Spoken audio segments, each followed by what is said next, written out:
வாங்கி வச்சிருமா. அருள் திரு அம்பலவான தேசிகர் அருளிய பண்டார சாத்திரம் நமச்சிவாய மாலை. மந்திரையன் எத்தனை?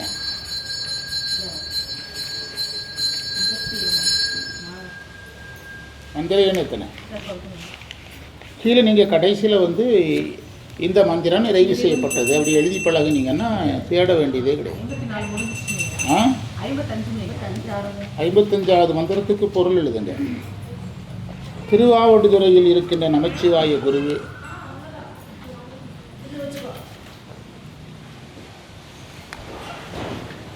உயிர்களை மயக்க உணர்வு ஆட்டி படைக்கிறது. மயக்க உணர்வுனா நிலையற்றதை நிலையானதாக எண்ணுவது.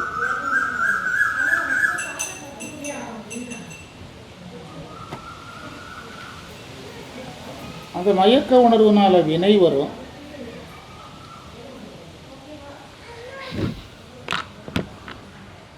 அது இல்லாதவர்களுக்கு இறைவன் தன்னை பேரின்பமா அனுபவிக்க கொடுக்கிறார். பேரின்பமா அனுபவிக்க கொடுக்கிறார். அடுத்த பத்தி, என்னுடைய மயக்க உணர்வை போக்கினாய்,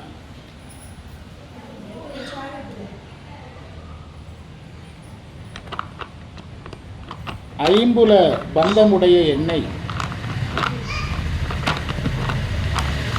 அருள் நெறியில மாற்றினாய்,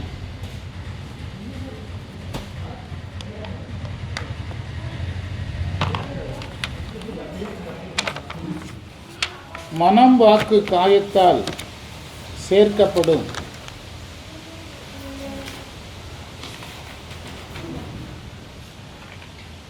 மயக்க உணர்வு வந்தாலும் வாங்க சிவார்ப்பணம் குருவே பற்றி.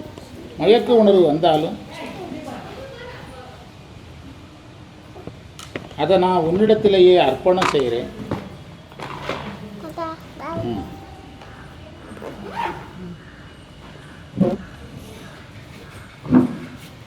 ஒரு கேள்வியாக கேட்குறார், என்னுடைய நல்வினை தீவினை என்ன ஆகும்? கையில் சேர் எடுத்து போட்டுக்கிடுங்க.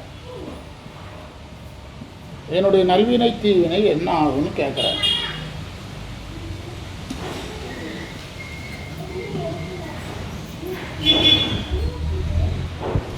ரெண்டு சேர் எடுத்து கொடுத்துருங்க. ட்ரெஸ் எடுக்காது, அதில் மேலே ஏறி அதுக்குள்ளே குப்பையாக இருந்தால். நல்வினை தீவினை என்னவாகும்? அது கீழே எழுதுங்க, மேலே வேண்டான்னு.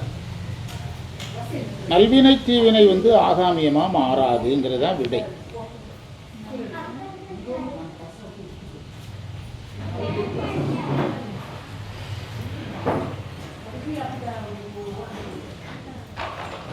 அதை எடுத்து அங்கே போட்டு சேரில் உட்காந்து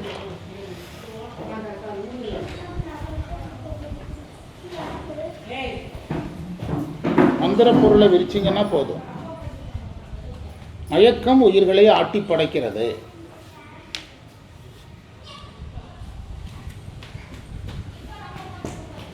நம்மை போன்ற நமக்கு பேர் கட்டுநிலை உயிர்கள். பிறவிக்கு உட்படுற உயிர்கள்னா கட்டுநிலை உயிர்கள்னு பேர். கட்டுநிலை உயிர்களுக்கு மயக்க உணர்வு வரும்.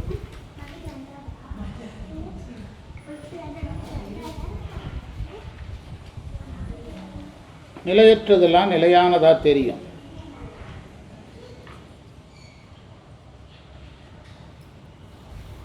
அவங்க வந்து வினையை தான் அனுபவிக்க முடியும், இறைவனை அனுபவிக்க முடியாது.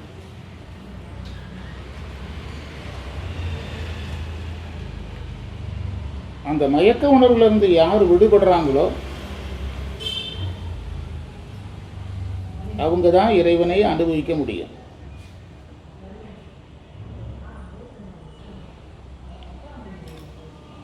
அதுக்கு பிறகு தனி பத்தியாக எழுதணும். என்னுடைய மயக்க உணர்வை நீ போக்கினாய்ங்கிறார். உயிர் தவம் என்று சொல்லப்படும் சரியகிரிய யோகங்களை செய்த பிறகு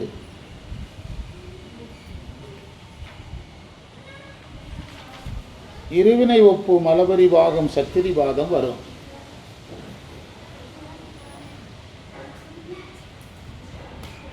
இருவினை ஒப்பினா நன்மை தீமை சமமாக தெரியும்.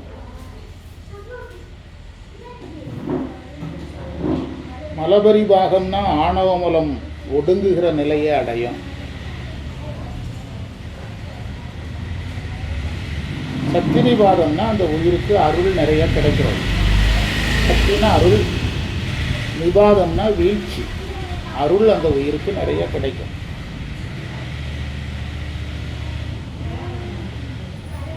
அந்த நேரத்தில் தான் அந்த சத்தினிபாதம் தான் குருவாக வரும். வந்து ஐம்புல வேடரின் அயர்ந்தனை வளர்ந்தன தம்முதல் குருவுமாய் தவத்தினில் உணர்த்த விட்டு மயக்க உணர்வு போயிடும். அப்போ பொருள் வெளியில் போன உயிர் எதில் போகும்? அவ்வளோதான், அருள் வெளியில் போகும்.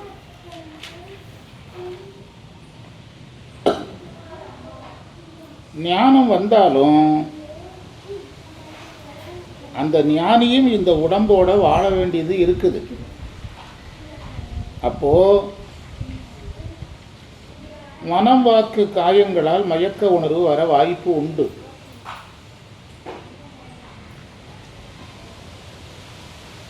அவர் 24 மணி நேரமும் கண்ணை மூடிக்கிட்டே இருக்க முடியுமா?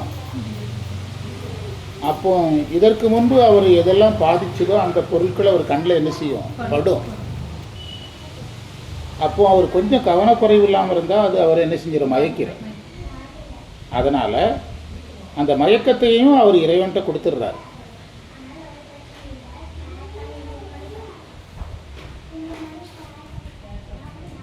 அந்த மயக்கம் வராமல் இருக்கிறதுக்கு தான் அவருக்கு குருலிங்க சங்கமம். குரு கூடையும் அப்படி நம்ம இப்போ தானே படித்தோம் மடத்தூரில். குரு கூடவும் அடியாருக்கு கூடவும் இறைவன் திருக்கோயில் திருமேனி கூடவும் அவங்க இருக்கணும்.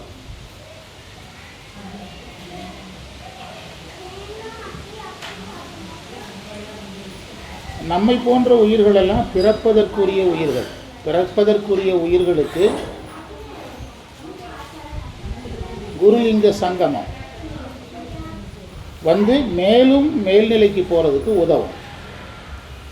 குரு கூட இருக்கிறது, கோயில் திருமேனியை வணங்குறது, அடியார் கூட இருக்கிறது, இருக்கிற நிலையிலிருந்து மேலே போகலாம். அவங்க இருக்கிற நிலையை காப்பாற்றிக்கிடலாம். பணக்காரனாக முயற்சி பண்ணுறதுன்னு ஒன்று இருக்குது, பணக்காரனா தன்னை காப்பாற்றிக்கிடுறதுன்னு ஒன்று இருக்குது. அந்த உதாரணம் தான் நான் சொல்லியிருக்கேன். நான் எல்லாத்துக்குமே உதாரணம் சொல்லிடுவேன். நாம் செய்கிற குருலிங்க சங்கமம் நல்ல அடியாராக ஆகுவதற்கான, பணக்காரனாகுவதற்கான முயற்சி போன்றது. குருமார்கள் செய்கிற குருலிங்க சங்கமும் அந்த நிலையை அவங்க காப்பாற்றிக்கிடுறது. கொஞ்சம் அசந்தாங்கன்னா ஏற்கனவே எது அவங்களுக்கு கெட்டது பண்ணுதோ அது திரும்பவும் என்ன செஞ்சிடும்? அவங்களுக்கு திரும்பவும் கெட்டது பண்ணிடும். திரும்ப அவர்களுக்கு அது கெட்டதை பண்ணிடும். அதனால் அவர் என்ன செய்கிறாருன்னா, அப்படி பண்ணினாலும் அதையே யாருக்கிட்ட கொடுத்துட்றாரு? இறைவன்கிட்ட கொடுத்துட்றாரு. பெற்ற சிற்றின்பமே பேரின்பமாக அப்படின்னு உந்தி களிரில் வரும். ஆமாம், பெற்ற சிற்றின்பமே பேரின்பமாகன்னு வரும். அதை ரெக்கார்ட் பண்ணி நம்ம குரூப்பில் போடுறது இல்லையா? உந்தி களிர் ரெக்கார்ட் பண்ணிங்கல்ல? எல்லா வாரமே பண்ணி கொடுத்துருங்க, போட சொல்லியிருங்க. நான் முதல்ல இருந்து ஒரு தடவை பதிஞ்சு தந்துடுறேன். வர முடியாதவங்க கேட்டுக்கிடுவாங்கல்ல. புரியுதா?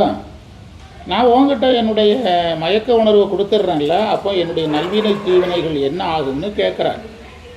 அப்படின்னா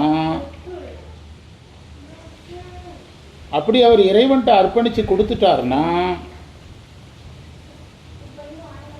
அவருக்கு அதிலிருந்து புதிய வினைகள் வராது. திருவருட்பயன்கிற நூலில் 98வது மந்திரம், ஏன்ற வினை உடலோடு ஏகும் இடை ஏறு வினை தோன்றில் அருளே சுடும். இந்த பிறவியில் அனுபவிக்க வேண்டியது உடம்போட கடியம், புதுசாக வேணா வந்தால் அருள் அழிச்சிடும். அதுக்கு புதுசாக வினைகள் என்ன செய்யாது? வராது. இதுதான் செய்தி. ஒரு தேவாரம் படிக்கிறேன்.